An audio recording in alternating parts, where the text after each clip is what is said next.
Our first date when we went to Poland is Magda took me to Krakow and to Auschwitz.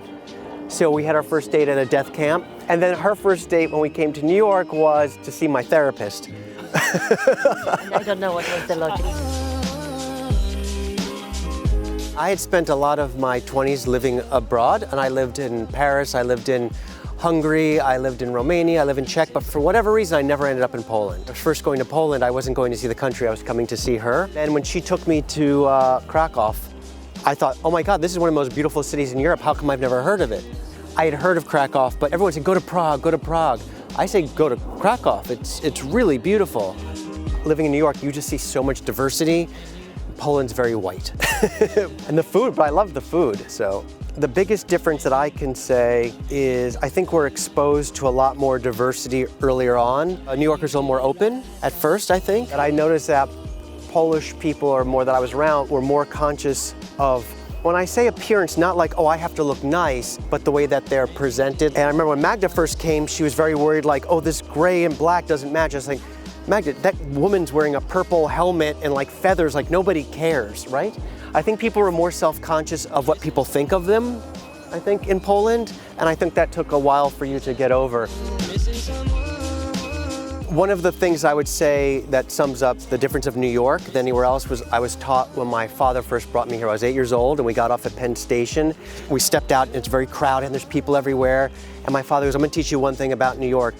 That's all you need to know. And he reaches into his suitcase and pulls out a pair of his underwear and he puts it on his head and just started walking. And I was mortified.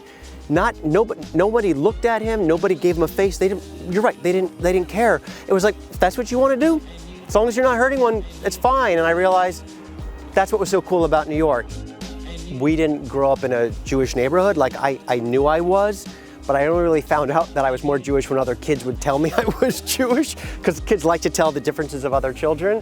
For me, Judaism is more of a culture than a religion, and I think we share a lot of the same values.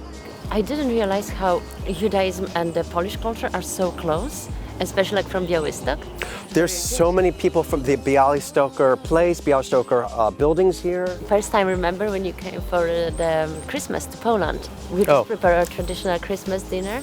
And Robbie like, thank you so much for preparing traditional Jewish food. And we were like, yeah, like gefilte fish, like the patelakis are all Jewish things. When I was growing up, for some reason, it was the period of Polish jokes, and they were just stupid jokes. Like, how many Polish people did it take to change a light bulb? And you would say, like 100, 1 to hold the light bulb and 10 to move the house or something. So there must have been a big immigration of Poles at that time. I knew about Polish jokes. I knew, what did you know? You knew about the war. You didn't know about Valencia, like everybody knew. You knew about solidarity. I can't say I knew a lot about Poland. Whenever you talked about Poland, it was always about the war. But again, I didn't know much about Czechoslovakia, which was still, and I didn't know much about Hungary. We didn't know much about that part of the world. When I go to Poland now, I really enjoy going back. A, I don't have to do anything because I just have to eat. Białystok, like, she'll hang out with her mom. I'll go sit in a bar and eat białys and drink great beer, and I really like it. I like the fact that when you come into your house, you take your shoes off and you put on slippers. We don't wear shoes in our house here, but that's unusual. A lot of Americans, you just wear your shoes all the time. The big differences I noticed that was hard for me to get adjusted to is the way people interact a little bit in Poland. So for example, people say, please stay, please stay.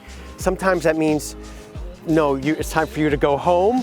But so you say, please stay, no, I have to go. There's a whole routine that I did not know about, because literally here we'll be like, all right, it's time for you guys to go. We have to go to bed. Like, we'll just say it. One thing I say about Polish people, and this is true, they could take a toothpick, a small glass, and a leaf and make a party out of it. Somehow, Polish people can make a party out of any situation, and I've never seen that happen before, which I think is great.